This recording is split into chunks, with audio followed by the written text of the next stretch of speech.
Salut à tous et bienvenue dans ce nouvel épisode. Aujourd'hui, je vais parler d'une idée qui me tient vraiment à cœur. C'est dans le confort que nos rêves peuvent mourir et comment l'adversité peut en réalité nous aider à les réaliser.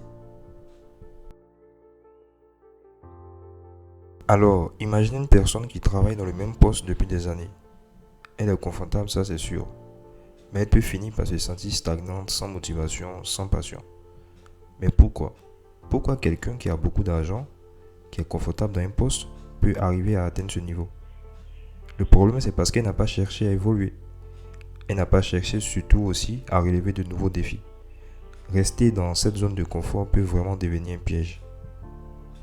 Un autre exemple classique est celui de Kodak. À une époque, Kodak était le roi de la photographie, mais ils ont eu peur de changer, peur de perdre ce qu'ils avaient. Ils n'ont pas embrassé le numérique à temps. Et on connaît la suite de l'histoire, ils ont fini par être dépassés. Maintenant, parlons de l'autre côté, l'adversité. Vous savez, ces moments difficiles où on se sent poussé à bout.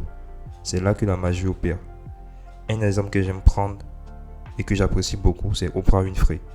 Elle a surmonté des défis incroyables pour devenir l'icône médiatique qu'elle est aujourd'hui. Ces difficultés ont forgé sa résilience et sa détermination. Ou pensez à Jan Koum et Brian Acton, les créateurs de WhatsApp. Après avoir été rejetés par Facebook, ils ont utilisé cet échec comme une motivation pour créer quelque chose d'extraordinaire. WhatsApp est maintenant une des applications de messagerie les plus populaires au monde. Et puis imaginez, au début ils ont été rejetés par Facebook, mais aujourd'hui Facebook a racheté WhatsApp.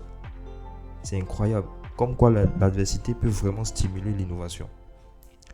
Et bien sûr, on a l'exemple qu'on connaît tous, Thomas Edison. Il a échoué de milliers de fois avant de réussir à inventer l'ampoule électrique. Chaque échec était une leçon, une étape vers son succès. Cela montre au fait que l'échec n'est pas la fin, mais une partie du processus de réalisation de nos rêves.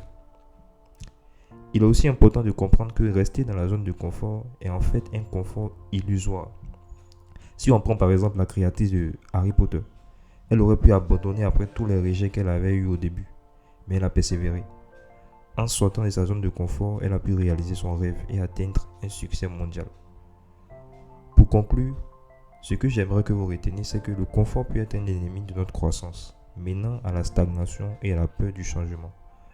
En revanche, l'adversité, par contre, renforce notre résilience, stimule l'innovation et nous pousse à surmonter les échecs. Chaque défi est une opportunité déguisée. Alors sortons de notre zone de confort et laissons nos rêves prendre vie. Merci de m'avoir écouté aujourd'hui. N'oubliez pas, chaque obstacle sur votre chemin est une chance de grandir et d'innover. Embrassez l'adversité et utilisez-la comme un tremplin vers vos rêves. A bientôt pour un nouveau podcast inspirant. Merci.